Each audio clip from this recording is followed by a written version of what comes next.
As beautiful as a healthy DS dynamic is, and as deeply erotic as a BDSM scene can be, the lifestyle can also be confusing territory to navigate, especially if you're new or introducing a new or vanilla partner. That's why I'm starting a new 6-part series where we will take a deep dive into the most important but misunderstood key concepts in BDSM, beginning today with how to negotiate with a play partner and plan a scene.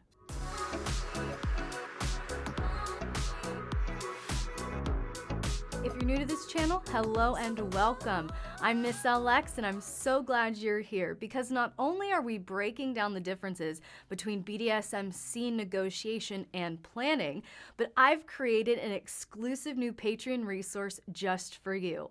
My kink checklist contains over 130 of the most common BDSM activities and kinks, so you and your partner can specifically identify your boundaries and effectively negotiate for your play.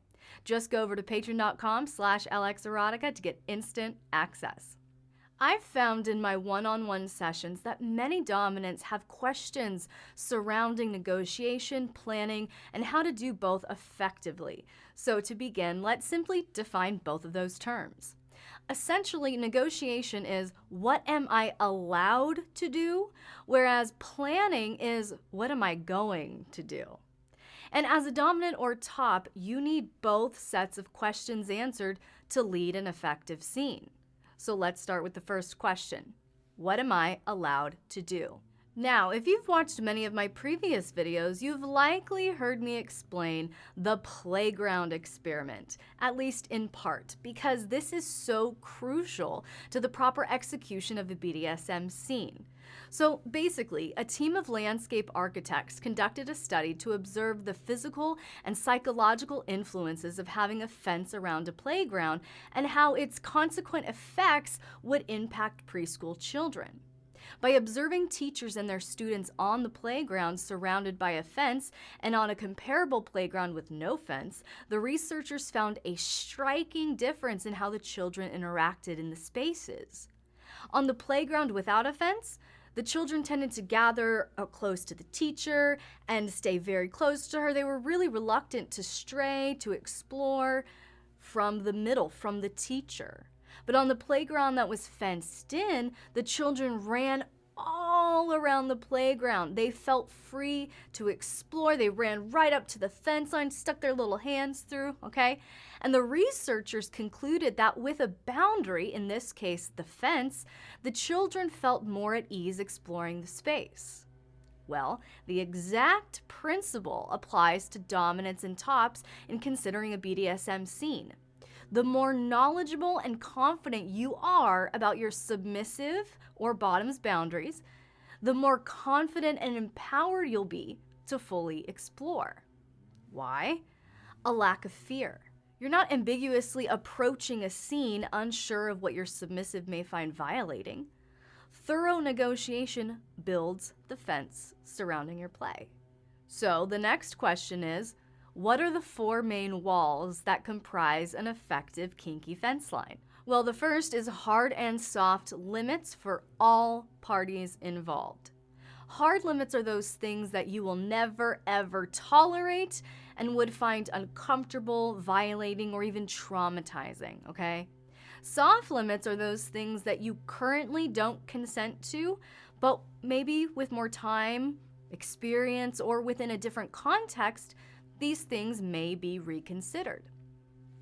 Like I mentioned in last week's video about submissive journaling, one of my hard limits surrounding ravishment play as a sexual bottom became a soft limit through time and healing, and once I dipped my toes in the water, so to speak, I unexpectedly really enjoyed it. And now that type of play is no longer a limit, but something that I enjoy with a trusted partner.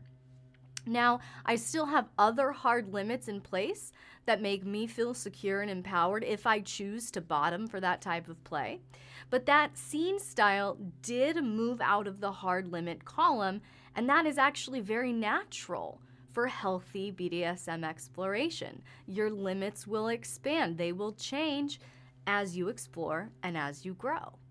The next wall of our negotiation fence line includes both curiosities and kinks. In other words, what are some things you want to try?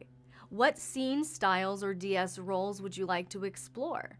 And of course, what are your most favorite things that you would consider a kink or a fetish? Having a clear list of your partner's favorite ways to play is just as important as knowing their limits, because these are the things you can use not only to train, incentivize desired behaviors, and reward your submissive, but simply to please your partner and enjoy one another. The opposite wall to the curiosities and kinks contains punishments and punishments, which I'm going to thoroughly cover in just a couple of weeks. So be sure you're subscribed and have those notifications turned on so you won't miss any part of this series. But for our purposes today, punishments are those things that a submissive neither wants nor enjoys, but still consents to. Like a naughty submissive who hates pickles being required to eat a pickle while doing a wall sit. Punishments, on the other hand, are those things that your submissive claims aversion, but truly enjoys, like a bratty masochist acting out and begging not to be spanked. This wall is so important because these two concepts are often conflated, and that confusion can really harm not only submissive training and ongoing behavior modification, but the quality and effectiveness of your whole dynamic. So again, make sure you're subscribed and have those notifications turned on, because I'm taking a deep dive into this delineation in just a couple of weeks.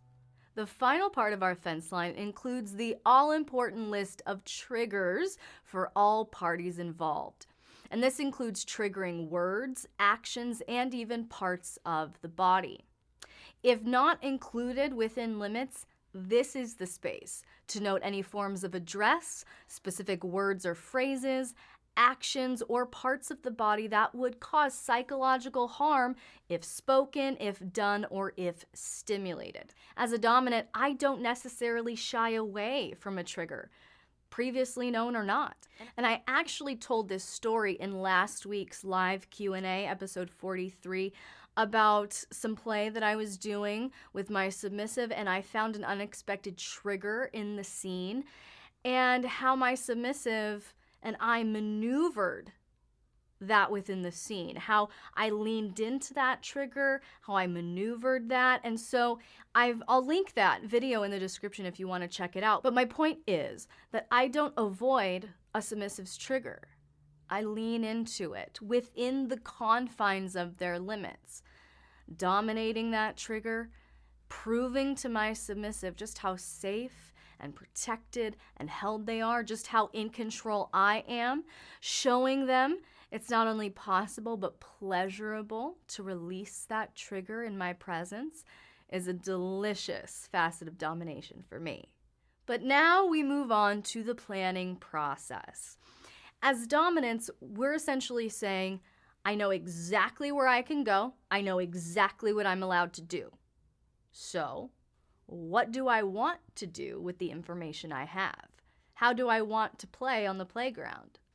This is your time, dominants, to get alone and dream and fantasize and plot.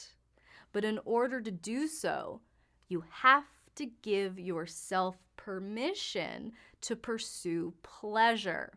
Now, on the surface level, this may seem like a very simple, obvious concept, but this is a concept that many of the dominants who approach me for coaching or mentorship really struggle with. In reality, it's a facet of codependency, but I call it crippling empathy. And this is where you as the dominant, you're so preoccupied with leading your submissive through the perfect experience that you only focus on giving pleasure in the way that they told you they desire, they like, right? All of their favorites, all of their kinks, right? You're so focused on giving that pleasure that you fail to foster the erotic power gap that your submissive craves. Let me explain. Dominants, you need to just lock this away. Part of submissive arousal Because I've talked about that principle before, how in BDSM we have dominant arousal, submissive arousal, kink arousal, sexual arousal, right? Part of submissive arousal includes you getting what you want from the submissive. Part of submissive arousal is separate from their sexual or erotic arousal, their kink arousal. So even though you might not be giving them all of the kinks that they crave or the sexual experience they're looking for in a particular moment, by denying that, by maneuvering that space in a way that brings you pleasure as well, that's going to speak to that point of submissive arousal, okay? And in a healthy and consensual DS dynamic, that is not selfish, okay? It's not ego, it's not toxic, you're not being a douchebag, okay? The submissive wants to be led. They want to rest under your guidance. They want to be teased. They want to be denied. They want to feel your power over them. Okay? And if you create the right context and connection, again, if you create the right context and connection with your submissive, no is one of the most erotic words they can hear. Okay? So think of your scene like a story. What would make it an exciting and erotic read for you? And here's the key, dominance.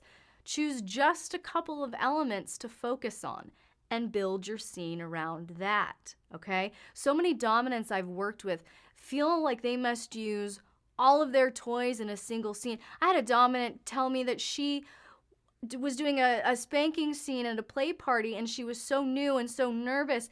She packed up every single implement that she owned and used every single one of the implements in this very, very small spanking scene because she wanted to look impressive. She wanted to look like she knew what she was doing. It was insecurity based. It was fear driven. And that's not what's going to get you the effective scene and that blissed out submissive. Be wise about it. Be mindful about it. Don't feel like you have to use all of your toys in a single scene or lead your submissive through a variety of acts, like all of these different things. I have to create all of these experiences in one scene. No. Pick a single focus, a few key toys, and have a specific agenda in mind to be accomplished.